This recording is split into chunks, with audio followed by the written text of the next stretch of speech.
Lucas Narrações apresenta Ibid. Como diz Ibid nas famosas Vidas dos Poetas, do trabalho de um estudante. Difunde-se com tanta frequência, mesmo entre aqueles que alegam certo grau de cultura, a ideia de que Ibid é o autor das Vidas, que creio vale a pena corrigir. Deveria ser de conhecimento geral que CF é o responsável por esse trabalho. A obra-prima de Ibid, de outro lado, foi a famosa Op-City, na qual todas as subcorrentes da expressão greco-romana foram cristalizadas de uma só vez, e com acuidade admirável, a despeito da época tardia em que Ibid a escreveu. Há um relato falso frequentemente reproduzido em livros modernos anteriores ao monumental Geschichte der Ostrogoten in Italien, de von Schellwenkopf, de que Ibid fora um visigodo romanizado da horda de Ataúlfo e que se estabilizou em Placentia por volta de 410 d.C. Na realidade, o contrário é que deve ser enfatizado, pois von Schellwenkopf e depois dele Littlewood e Bettenor mostraram de forma irrefutável que essa figura notavelmente isolada era um romano genuíno, ou ao menos tão genuíno quanto aquela era degenerada e miscigenada podia produzir. De quem poderíamos dizer o que Gibbon disse de Boécio. O último que Cato ou Túlio reconheceram como conterrâneo. Assim como Boécio e quase todos os eminentes de sua época, ele vinha da grande família de Anício e conseguira traçar sua genealogia, com grande exatidão e orgulho, a todos os heróis da República. Seu nome completo, longo e pomposo segundo o costume de uma época que perdera a simplicidade trimonial da nomenclatura romana clássica e apresentado por von Schellwenkopf como Caio Anício Magno Fúrio Camilo Emiliano Cornélio Valério Pompeu Júlio Íbido, embora Littlewood rejeite Emiliano e acrescente Cláudio Decifuniano, enquanto Bettenor desvia radicalmente, citando o nome completo como Magno Fúrio Camilo Aurélio Antonino Flávio Anício Petrônio Valentiniano Egido Íbido. O eminente crítico e biográfico nasceu no ano de 486, pouco depois do fim do domínio romano na Gália por Clovis. Roma e Ravenna disputam a honra de seu nascimento, embora se saiba que ele foi educado em retórica e filosofia nas escolas de Atenas, cuja supressão por parte de Teodósio um século antes é exagerada pelos comentaristas superficiais. Em 512, sob o reinado benigno do Ostrógodo Teodorico, vemos Ibid como professor de retórica em Roma, e em 516 divide a posição de cônsul com Pompílio Numâncio Bombaste Marcelino Deodamato. Após a morte de Teodorico em 526, Ibid se afastou da vida pública para compor sua célebre obra, cujo estilo ciceroniano puro é um caso de atavismo tão severo quanto o verso de Cláudio Claudiano, que florescera um século antes de Ibid. Posteriormente, contudo, foi chamado de volta às cenas de pompa para ser o retórico da corte de Teodato, sobrinho de Teodorico. Com a usurpação de Vitiges, Íbido caiu em desgraça e passou um tempo preso, mas a chegada do exército bizantino-romano sob Belisário logo lhe devolveu a liberdade e as honras. Durante o cerco a Roma, ele serviu bravamente no exército dos defensores e, depois, seguiu as águias de Belisário, a Alba, Porto e Centocelas. Depois do cerco dos francos a Milão, Íbide foi escolhido para acompanhar o douto bispo Dácio à Grécia, e morou com ele em Corinto no ano 539. Por volta de 541, mudou-se para Constantinopla, onde recebeu toda a sorte dos favores imperiais tanto de Justiniano quanto Justino II. Os imperadores Tibério e Maurício lhe prestaram honrarias na idade avançada e contribuíram muito para a sua imortalidade, principalmente Maurício, que se deleitava em traçar sua ancestralidade à antiga Roma, embora tivesse nascido em Arabisco, Capadócia. Foi esse imperador que, no 171º ano do poeta, providenciou para que sua obra fosse adotada como livro-texto nas escolas do Império, uma honraria que se revelou fatal às emoções do idoso retórico, que faleceu tranquilamente em casa, perto da igreja de Santa Sofia, no 6º dia antes das calendas de setembro, 587 d.C., quando já tinha 102 anos. Seus restos mortais, apesar do estado conturbado da Itália, foram levados a Ravenna para o sepultamento. Mas estando enterrados no subúrbio de Classe, acabaram exumados e ridicularizados pelo duque lombardo de Spoleto, que levou o crânio do poeta ao rei Altário para ser usado como bacia. A caveira de Íbide foi passada com orgulho, de geração em geração na linhagem lombarda. Quando Carlos Magno capturou Pavia em 774, o crânio foi tomado pelo cambaleante Desidério e levado no séquito do conquistador franco. Foi desse receptáculo o crânio de Íbide, que o Papa Leão administrou a unção real que fez do nômade herói um sacro imperador romano.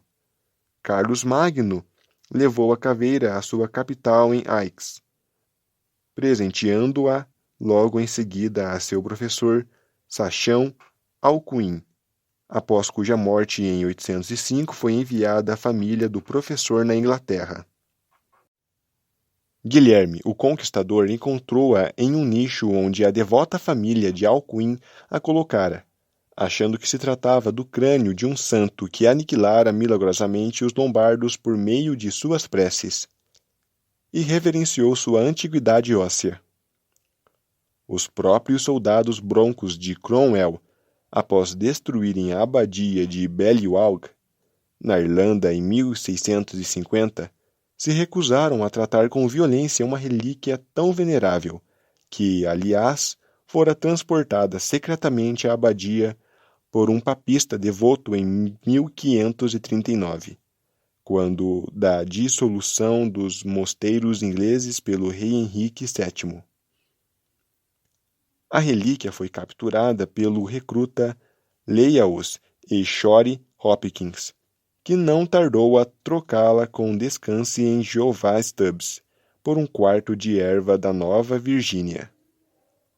Quando Stubbs enviou seu filho Zerubabel em busca de fortuna na Nova Inglaterra em 1661, pois não aprovava o clima da reforma para um jovem alferes devoto, deu-lhe como talismã o crânio de Santo Íbide, ou melhor, do irmão Íbide, pois detestava tudo o que lembrasse papismo. Chegando a Salém, Zerubabel guardou o crânio em seu armário de cozinha ao lado da chaminé, na casa modesta que construíra perto da bomba de água da cidade. Entretanto, o jovem não passara totalmente incólume à influência da reforma, e após se viciar em apostas, perdeu o crânio para um certo Epenetus Dexter, um visitante liberto da Providence. Na casa de Dexter, parte norte da cidade próxima à interseção atual das ruas North May e Olney, por ocasião do ataque de Canonchet, em 30 de março de 1676, durante a guerra do rei Felipe, o astuto Sachin reconheceu na relíquia algo singularmente venerável e digno e a enviou como símbolo de aliança a uma facção da tribo dos Pequots, e em Connecticut, com a qual vinha negociando. Em 4 de abril ele foi capturado pelos colonos e logo executado, mas a austera cabeça de Ibid continuou suas peregrinações. Os Pequotes, enfraquecidos por uma guerra anterior, não podiam auxiliar os combalidos Narragansetts. Em 1780, um mercador de peles holandês de Albany, Petrus van Schack, apoderou-se do distinto crânio pela modesta quantia de 2 florins, pois reconhecera o valor pela inscrição meio apagada em letras minúsculas da Lombardia. Cabe explicarmos que a paleontologia era a disciplina que os comerciantes de pele da Nova Holanda dominavam no século XVII. De Van Schaak, a relíquia teve o triste destino de ser roubada em 1693 por um mercador francês, Jean Grenier, cujo zelo papista reconheceu os traços de um homem que aprendera com sua mãe a reverenciar o Santo Ibid.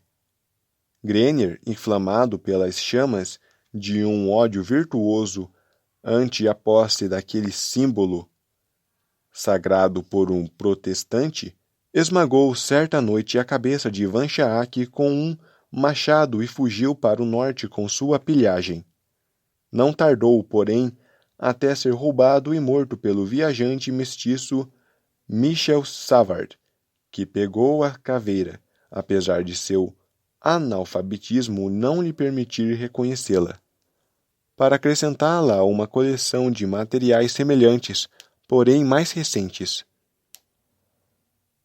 Quando Savard faleceu, em 1701, seu filho mestiço Pierre trocou o crânio e outras coisas com alguns emissários das tribos Fax e Fox, e a relíquia foi encontrada na geração seguinte do lado externo da oca, do chefe por Charles de Langlade, fundador do posto de troca em Green Bay, Wisconsin. Langlade considerou esse objeto sagrado venerável e o obteve à custa de muitas contas de vidro. Depois dele, porém, o crânio passou por muitas mãos, permutado em povoados na embocadura do lago Winnebago, entre tribos ao redor do lago Mendota, e por fim, no início do século XIX, chegou ao francês Solomon Juneau, no novo posto de troca de Milwaukee, no rio Menominee, e às margens do lago Michigan.